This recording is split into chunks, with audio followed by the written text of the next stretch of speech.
അഗ്നിസാക്ഷി ആശ്രമത്തിൽ ഗസ്റ്റിന് ഒരുക്കിയിരിക്കുന്ന ക്യാൻറ്റീൻ പോലെയുള്ള ഏരിയയിൽ നിന്ന് ചായയും കോഫിയൊക്കെ എല്ലാവരും കുടിച്ചു. അപ്പോഴേക്കും അഗ്നിയുടെ അന്നത്തെ ചികിത്സകൾ കഴിഞ്ഞിരുന്നു. അവർ പിന്നെയും അഗ്നിയെ കാണാനായി പോയി. മനു അവസാനമായിരുന്നു നടന്നത്. മനുവും വൈശ്യവും കൂടി സംസാരിച്ചു വരികയാണ്. ഡോറിൽ മുട്ടിയപ്പോൾ പതിവ് പോലെ അപ്പുവേട്ടനാണ് കതക് തുറന്നത്. അദ്ദേഹം ചിരിച്ചുകൊണ്ട് അവരെ സ്വാഗതം ചെയ്തു. വലിയ സൗകര്യങ്ങളില്ലാത്ത മുറിയായതുകൊണ്ട് അവസാനം കയറിയ കുറച്ചുപേർക്ക് പുറത്തു നിൽക്കേണ്ടി വന്നു. ആശ്രമത്തിൽ നിന്നും അഗ്നിയെ വീൽചെയറിൽ പുറത്തിറക്കാൻ സ്വാമിജി അനുവദിച്ചിരുന്നു. ആശ്രമത്തിൽ വൈകുന്നേരങ്ങളിൽ അഗ്നിയും അപ്പുവേട്ടനും അങ്ങനെ കുറച്ചു നേരം കറങ്ങാറുമുണ്ട്. അത് അഗ്നിക്ക് കുറച്ചൊക്കെ ആത്മവിശ്വാസം വർദ്ധിപ്പിക്കുവാൻ സഹായിച്ചു എന്നതും ഒരു വാസ്തവം. അജുവും ആദിയും ചേർന്ന് മുറിയുടെ മൂലയിലായി വെച്ചിരുന്ന വീൽചെയർ അഗ്നിക്കരികിലായി കൊണ്ടുവന്നിട്ടു. രണ്ടാളും കൂടി ചേർന്ന് അഗ്നിയെ താങ്ങി അതിലായി ഇരുത്തി. അപ്പോഴേക്കും എല്ലാവരും ഗാർഡൻ ഏരിയയിലേക്ക് നടന്നിരുന്നു. അർജുനെയും ദേവുവിനെയും ഒരുമിച്ച് കാണിക്കെ ഒരുപാട് സന്തോഷം തോന്നിയിരുന്നു അഗ്നിക്ക്. അവന്റെ മനസ്സ് പഴയ ഓർമ്മകളിലേക്ക് ഊളയിടുമ്പോൾ മഴവില്ലിന്റെ ശോഭയോടെ ഒരുവളുടെ ഓർമ്മകൾ അവനിലും നിറഞ്ഞു നിന്നു. ഹായ്! ആരുടെയോ ശബ്ദം കേട്ട് ഓർമ്മകളിൽ നിന്നും അഗ്നി പുറത്തേക്ക് വന്നു. തന്റെ മുൻപിൽ നിൽക്കുന്ന ശബ്ദത്തിനുടമയെ കണ്ട് ഒരു നിമിഷം അഗ്നി സ്റ്റക്കായി പോയിരുന്നു. അവന്റെ മനസ്സിൽ പല സംഭവങ്ങളും ഒരു ചിത്രം പോലെ ഓടിക്കൊണ്ടിരുന്നു. ഏയ്, എവിടെ താൻ? അവന്റെ കണ്ണുകൾക്ക് മുൻപിലൂടെ കൈവീശിക്കൊണ്ട് മനു അവനെ ചിന്തകളിൽ നിന്ന് ഉണർത്താൻ ശ്രമിച്ചു. ഹായ്! അഗ്നിയും അവന് സംശയരൂപേണ ഒരു ഹായ് നൽകി. I am Abhimanyu. You can call me Manu. ഞാൻ അർജുന്റെ കസിനാണ്. മനു അഗ്നിക്ക് സ്വയം പരിചയപ്പെടുത്തി. I am Agnivansh. അവൻ തന്റെ ഞെട്ടലിൽ നിന്ന് ഉണർന്ന് മനുവിനോട് പറഞ്ഞു. എന്നെ നേരത്തെ കണ്ടില്ലല്ലോ എന്നാണ് അഗ്നി ചിന്തിച്ചത്. അത് നേരത്തെ എനിക്കൊരു കോൾ വന്നു. ഞാൻ റേഞ്ച് തേടി പോയതാ, അതാ കാണാഞ്ഞത്. പിന്നെ അത് കഴിഞ്ഞ് ഞങ്ങൾ ഈ കാടൊക്കെ ഒന്ന് എക്സ്പ്ലോർ ചെയ്യാൻ പോയി. ചിരിച്ചുകൊണ്ട് പറയുന്നവനെ കണ്ണിണ ചിമ്മാതെ അഗ്നി നോക്കി. പിന്നെ എന്തോ ഓർത്തെന്നതുപോലെ അവനായി ഒരു ചിരിയും മടക്കി നൽകി. അതിനുശേഷം എല്ലാവരും ചേർന്ന് കലപില സംസാരവും ചെറിയ ചെറിയ ഗെയിമുകളുമൊക്കെയായി ഗാർഡനിൽ തന്നെ സമയം ചെലവഴിച്ചു. സന്ധ്യയായപ്പോൾ സ്വാമിജിയുടെ നിർദ്ദേശപ്രകാരം പ്രാർത്ഥനാ ഹാളിലേക്ക് പോയി എല്ലാവരും. രാത്രിയിലെ മരുന്ന് സേവയൊക്കെ കഴിഞ്ഞ് അഗ്നി ഉറങ്ങും മുൻപ് അജു മാത്രമായി അഗ്നിക്കരികിലെത്തി. അജുവിനെ കണ്ടപ്പോൾ അവർക്ക് സംസാരിക്കാൻ അവസരം ഒരുക്കി. അപ്പുവേട്ടൻ പുറത്തേക്കിറങ്ങി. അഗ്നി അജുവിനെ കണ്ടെന്ന് പുഞ്ചിരിച്ചു. അജു തിരികെയും. രണ്ടാളുടെയും കണ്ണുകളിൽ വേദന നിറഞ്ഞിരുന്നു. അജു, അബി. അബിയെക്കുറിച്ച് ചിന്തിച്ചപ്പോ അഗ്നിയുടെ കണ്ണുകൾ നിറഞ്ഞൊഴുകാൻ തുടങ്ങി. തന്നെയും കാത്ത് അവൾ ഉണ്ട് അഗ്നി. അജുവിന്റെ വാക്കുകൾ അവനെ പ്രതീക്ഷയുടെ കൈത്തിരി നാളമായി. അഗ്നി, എല്ലാത്തിൻ്റെയും ചുരുളഴിയണം. തെറ്റ് ചെയ്തവർ ശിക്ഷിക്കപ്പെടണം. ശത്രുവിന്റെ വേരുൾപ്പെടെ ഉന്മൂലനം ചെയ്തെങ്കിൽ മാത്രമേ ഇനിയും അതിൽ പുതുമുകളങ്ങൾ ഉണ്ടാകാതിരിക്കത്തുള്ളൂ. ശത്രുവിലേക്ക്, തന്നെ നശിപ്പിച്ചവനിലേക്ക് എത്താനുള്ള ഏക മാർഗം അത് നീ തന്നെയാണ്. അന്നത്തെ ദിവസം സംഭവിച്ചത് എന്താണെന്ന് പറയൂ അഗ്നി. അർജുൻ അഗ്നിയോട് ചോദിച്ചു. അജു, ശത്രു നമുക്കിടയിൽ തന്നെ ഒളിച്ചിരിപ്പുണ്ട്.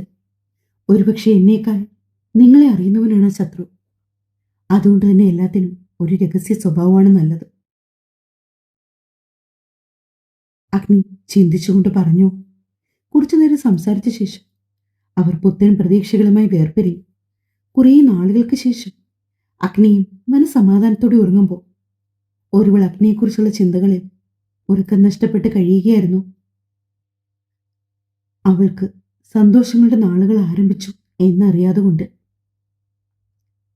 പിറ്റേന്ന് രാവിലെ തന്നെ അഗ്നിയോടും ആശ്രമത്തിലുള്ളവരോടും നന്ദി പറഞ്ഞ് അവരിറങ്ങി. എല്ലാവരും പോയപ്പോൾ അഗ്നിയുടെ മനസ്സിൽ ഒറ്റപ്പെടൽ തോന്നിയിരുന്നു. എങ്കിലും എല്ലാം താൽക്കാലികമാണ്. എത്രയും പെട്ടെന്ന് തനിക്കിനി പ്രിയപ്പെട്ടവരുടെ അടുത്തേക്ക് എത്താമെന്ന് അവൻ ആത്മവിശ്വാസത്തോടെ ചിന്തിച്ചു. അപ്പുവേട്ടന്റെ കരുതൽ കൂടിയായപ്പോൾ അവൻ പഴയതിലും ആക്റ്റീവായി. ദേവവും മിത്തുവും വളരെയേറെ വിഷമത്തിലായിരുന്നു. അമ്മയോടും ഏട്ടനോടും യാത്ര പറഞ്ഞിറങ്ങിയത് അത്രമേൽ വേദനിച്ചിട്ടാണ്. വൈശു തന്റെ 2 പെങ്ങന്മാരെയും നെഞ്ചോട് ചേർത്ത് ആശ്വസിപ്പിച്ചു. ദേവു കയറിയ വണ്ടിയിൽ കയറാൻ മനു ആകുന്നത്ര ശ്രമിച്ചു. എന്നിരുന്നാലും മനുവിനെ എല്ലാവരും ചേർന്ന് നൈസായി ബ്ലോക്ക് ചെയ്തു. പഴയ രീതിക്ക് തന്നെ യാത്ര തുടർന്നു. എപ്പോഴും ചിരിച്ചു കളിച്ചു നടക്കുന്ന മിത്തു പോലും മൂടിയായി കാണപ്പെട്ടത് കണ്ട് എല്ലാവർക്കും വിഷമം തോന്നിയിരുന്നു. മൂഡ് ഓഫ് ആയിട്ടിരിക്കുന്നവരെയൊക്കെ ഒന്ന് ആക്റ്റീവ് ആക്കുവാൻ എല്ലാവരും ആദ്യാക്ഷരി എന്നുള്ള ഒരു ഡിസിഷനിലെത്തി. ആദ്യം ആര് പാടും എന്നുള്ളതാണ് അടുത്ത തർക്കം. തർക്കത്തിനൊടുവിൽ ഇഷ്ടഗാനം പാടി അർജുൻ രംഗത്ത് വന്നു. എത്രയോ ജന്മമായി നിന്നെ ഞാൻ തേടുന്നു, മനോഹരമായി പ്രണയാർദ്രമായി പാടി നിർത്തിയവൻ ദേവുവിനെ നോക്കിയപ്പോൾ നാണം കൊണ്ട് അവള് തന്റെ മിഴികൾ താഴ്ത്തിയിരുന്നു. പാട്ട് മത്സരമൊക്കെ തുടങ്ങിയപ്പോൾ എല്ലാവരും ആക്റ്റീവായി. മനസ്സിലെ മൂടൽമഞ്ഞ് നീങ്ങി അവിടെ പ്രണയത്തിന്റെ വസന്തം തളർക്കുന്നത് ദേവും അജുവും അറിയുന്നുണ്ട്. കണ്ണുകൾ കഥകൾ കൈമാറിയപ്പോൾ മൗനം അവരുടെ പ്രണയത്തിന് പല ഭാവങ്ങളേക്കി. രാവിലെയുള്ള യാത്രയായതുകൊണ്ട് തന്നെ അവർക്ക് കൂട്ടായി തണുപ്പും മഞ്ഞും എല്ലാം ഉണ്ടായിരുന്നു. അജുവാണ് ഡ്രൈവ് ചെയ്തുകൊണ്ടിരുന്നത്. അജു, ദേ അവിടെ നല്ലൊരു വ്യൂ പോയിന്റ് ഉണ്ട്, നമുക്കൊന്ന് കണ്ടിട്ട് പോകാം. ഞാൻ അങ്ങോട്ടുള്ള വഴിക്ക് നോക്കി വെച്ചതായിരുന്നു. ശിവയുടെ വാക്കുകൾ കേട്ട് അജു വണ്ടി സ്ലോ ചെയ്തു. ദേ അവിടെയാണ് സ്ഥലം. ശിവ സ്ഥലം കാണിച്ചു കൊടുത്തപ്പോൾ അജു സൈഡ് ഒതുക്കി വണ്ടി നിർത്തി. എല്ലാവരും വണ്ടിയിൽ നിന്നിറങ്ങി. ഈ കാഴ്ചകൾ കണ്ണിന് പുതുമയല്ല, പക്ഷെ പ്രിയപ്പെട്ടവളോട് ഒന്നിച്ചുള്ള ഓരോ നിമിഷങ്ങളും അജുവിന് അത്രമേൽ പ്രിയപ്പെട്ടതാണ്. മനുവിന്റെ വണ്ടിയും അവർക്ക് പിന്നാലെ നിർത്തിയിരുന്നു. മിത്തു സെൽഫി എടുക്കുന്ന തിരക്കിലാണ്. എല്ലാത്തിലും ദേവുവിനെയും പിടിച്ചിടുന്നുണ്ട്. മിത്തുവിന്റെ സെൽഫി പ്രാന്ത് എല്ലാവർക്കും അറിയാവുന്നതാണ്. എന്നെ ഒന്ന് രക്ഷപ്പെടുത്തൂ എന്ന ഭാവത്തോടെ എല്ലാവരെയും മാറി മാറി നോക്കുന്ന ദേവുവിനെ കണ്ട് അവർക്കൊക്കെ ചിരി വന്നു. ദേ അവിടുന്ന് എല്ലാവർക്കും ഒരു ചൂട് ചായ ആയാലോ? റോഡിന്റെ ഒരു അരികിലായി ആദ്യം കാണിച്ച കുഞ്ഞു ചായക്കടയുടെ സമീപത്തേക്ക് എല്ലാവരും പതിയെ നടന്നുപോയി. 1-2 കുഞ്ഞു ഡെസ്കും ബെഞ്ചും ഓടെയുണ്ട്. പ്രായമുള്ളവരും പിന്നെ മിത്തുവും ദേവുവും ആ ബെഞ്ചുകളിലായി ഇരുന്നു. ചൂട് ചായ ഊതി കുടിക്കുവാൻ ശ്രമിക്കുന്ന ദേവുവിനെ കാണിക്കെ അജുവിന് ചിരി വന്നു. അവൻ തന്റെ ചായയുമായി നേരെ ദേവുവിന്റെ അരികത്തായി ഇരുന്നു. അപ്രതീക്ഷിതമായി അജുവിനെ അടുത്ത് കണ്ട ദേവു ചെറുതായി ഞെട്ടിയിരുന്നു. തന്റെ ഉള്ളംകൈയിലിരുന്ന് വിറയ്ക്കുന്ന ചായ ഗ്ലാസ് അവൾ ഡെസ്കിന്റെ പുറത്തായി വെച്ചു. അജു പതിയെ തന്റെ ഗ്ലാസും ഡെസ്കിന്റെ പുറത്തായി വെച്ചു. എന്നിട്ടൊരു കുസൃതിയോടെ അവളുടെ ചായ മാറിയെടുത്ത് അവന്റെ ചുണ്ടോട് ചേർത്തു. കുറച്ച് നിമിഷത്തിന് ശേഷമാണ് എന്താ സംഭവിച്ചതെന്ന് ദേവുവിന് മനസ്സിലായത്. അവൾ അവനെ നോക്കിയപ്പോൾ അവനൊരു കണ്ണിറക്കി അവളെ ഒന്ന് ചിരിച്ചു കാണിച്ചു. അവളും ഒരു ചിരിയോടെ അവൻ പകരം വെച്ച ചായ ചുണ്ടോട് ചേർത്തു. യാത്ര തുടർന്നപ്പോൾ ശിവയായിരുന്നു ഡ്രൈവ് ചെയ്തത്. അജുവിന്റെ മനസ്സിൽ മുഴുവനും തന്റെ പ്രണയം തുറന്നു പറഞ്ഞതിന്റെ എക്സൈറ്റ്മെന്റ് ആയിരുന്നുവെങ്കിൽ കുറച്ചു മുന്നേയുള്ള നിമിഷങ്ങളിലായിരുന്നു ദേവുവിന്റെ മനസ്സ്. അവൾ ആ നിമിഷങ്ങളിലേക്ക് മനസ്സുകൊണ്ട് ഒന്നുകൂടി സഞ്ചരിക്കുകയായിരുന്നു. തിരിച്ചു വീട്ടിലേക്ക് പോകുന്ന നേരം യാത്ര പറയാൻ അഗ്നിയുടെ അടുത്തേക്ക് ചെന്നപ്പോഴാണ് അജുവിനോടും ദേവുവിനോടും തനിക്ക് സംസാരിക്കണമെന്ന് അഗ്നി ആവശ്യപ്പെട്ടത്. മറ്റുള്ളവർ പുറത്തേക്ക് മാറി നിന്നു. അഗ്നി ദേവുവിനെ തന്റെ അരികിലായി വിളിച്ചു. ദേവൂട്ടി, അജു നീയും ഒന്നാകണോ എന്നത് ഏട്ടന്റെ വലിയൊരു ആഗ്രഹമായിരുന്നു. എത്രയോ നാളുകൊണ്ട് അവൻ അവന്റെ മനസ്സിൽ കൊണ്ട് നടക്കുന്നതാണെന്നറിയോ? മോൾക്കൊന്നും അറിയില്ലായിരിക്കും, കാരണം ആരും മോളോട് ഇതുവരെയും പറഞ്ഞിട്ടില്ലല്ലോ. മോൾ അറിഞ്ഞതിൽ കുറച്ചുകൂടിയൊക്കെ ഉണ്ട്. അജു അത് സമയം പോലെ പറയും എൻ്റെ കുട്ടിയോട്.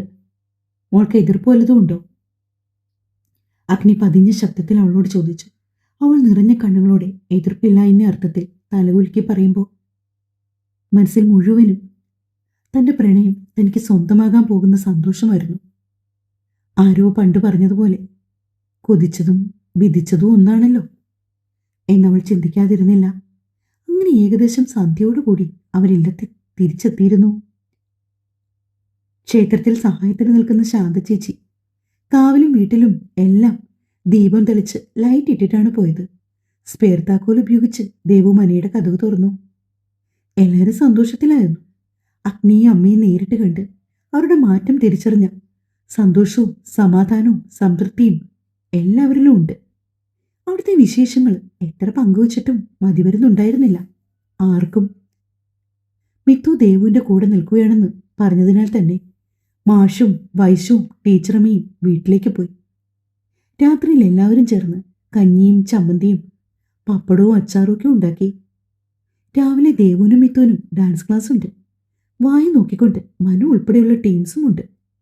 ക്ലാസ് തകൃതിയായി നടക്കുന്നതിനിടയിലാണ് ഒരു ഇന്നോവ കാർ മനയുടെ മുറ്റത്തായി വന്ന് ബ്രേക്കിട്ട് നിന്നത്. ഇതൊന്നും അറിയാതെ മിത്തുവും ദേവും അവരുടെ ക്ലാസിന്റെ തിരക്കിലാണ്. കാറിൽ നിന്നും മധ്യവയസ്കരായ ദമ്പതികളും ഏകദേശം 27 വയസ്സോളമുള്ള സുന്ദരനായ യുവാവും അതേപോലെ തന്നെ ദേവുവിന്റെ പ്രായം വരുന്ന ഒരു പെൺകുട്ടിയും വന്നിറങ്ങി. ചാരുകസേരയിലിരുന്ന വാസുദേവൻ സന്തോഷം കൊണ്ട് മതിമറന്ന് അവർക്കരികിലേക്ക് വന്നു. ഓപ്പോളെ, തന്റെ സഹോദരിയെ മുറുക്കി പുണർന്നുകൊണ്ട് അദ്ദേഹം വിളിച്ചു. അപ്പോഴേക്കും ഡാൻസ് ക്ലാസ് കഴിഞ്ഞിരുന്നു. കുട്ടികളെ പറഞ്ഞുവിട്ട് മണ്ഡപത്തിൽ നമസ്കരിച്ച ശേഷം അവിടെ നിന്ന് ഇറങ്ങി വന്ന ദേവു അതിഥികളെ കണ്ട് ഞെട്ടിപ്പോയി. ദേവു മാത്രമല്ല മിത്തുവും. ഒരു നിമിഷം ഞെട്ടൽ മാറിയവരുടെ ഉള്ളിൽ പുച്ഛം നിറഞ്ഞു. അച്ചമ്പങ്ങളെ, ഈ വഴി ഇവിടെയുള്ളവരെയൊന്നും മറന്നിട്ടില്ലായിരുന്നല്ലേ? കുറച്ച് പരിഹാസത്തോടെ പറയുന്നവളെ സുദർശന തുറിച്ചു നോക്കി. ദേവു, വേണ്ട. വാസുദേവൻ അവളെ ശാസിച്ചു. അവള് പറഞ്ഞിട്ട് വാസു, എന്റെ കുട്ടീന്റെ വിഷമം കൊണ്ടല്ലേ, സാരില്ല. ഞാൻ എങ്ങനെയാ എന്റെ കുട്ടിയെ നിന്നെ മറക്കണേ? ഒന്നുറങ്ങാൻ പോലും പറ്റിയിട്ടില്ല നിങ്ങളെയൊക്കെ ഓർത്ത്. വിഷമം അഭിനയിച്ച് അവരവളുടെ താടി പിടിച്ച് കുലുക്കിക്കൊണ്ട് പറഞ്ഞു. ദേവുവിന്റെ കണ്ണുകളിൽ അവരോടുള്ള വെറുപ്പ് മാത്രമായിരുന്നു നിറഞ്ഞു നിന്നത്. പ്രശ്നങ്ങളിൽ താങ്ങാകാതെ നടുക്കടലിൽ ഉപേക്ഷിച്ചു പോയവരിപ്പോ വന്നതെന്തിനാവും? അവളുടെ മനസ്സ് ഉത്തരം കിട്ടാത്ത ചോദ്യങ്ങൾ ചോദിച്ചുകൊണ്ടേയിരുന്നു. ഇതൊക്കെ കണ്ടിട്ട് ഒന്നും മനസ്സിലാവാതെ നിന്നവരെ കാണുകെ അപ്പോഴാണ് വാസുദേവന് താനിവരെ പരിചയപ്പെടുത്തിയില്ലല്ലോ എന്നെ ഓർമ്മ വന്നത്. അദ്ദേഹം അവർക്കായി അതിഥികളെ പരിചയപ്പെടുത്തി. മക്കളെ, ഇതിന്റെ നേർപ്പങ്ങൾ സുദർശന, ഓപ്പോളുടെ ഭർത്താവ് വിഷ്ണുവർദ്ധൻ. മക്കൾ, ഇത് സിദ്ധാർത്ഥ്, സിതാര. പരസ്പരം ചിരി പങ്കുവച്ചവർ പരിചയപ്പെട്ടു. സിതാരയുടെ കണ്ണുകൾ 5 ആൺകുട്ടികളിലും മാറി മാറി വീണു.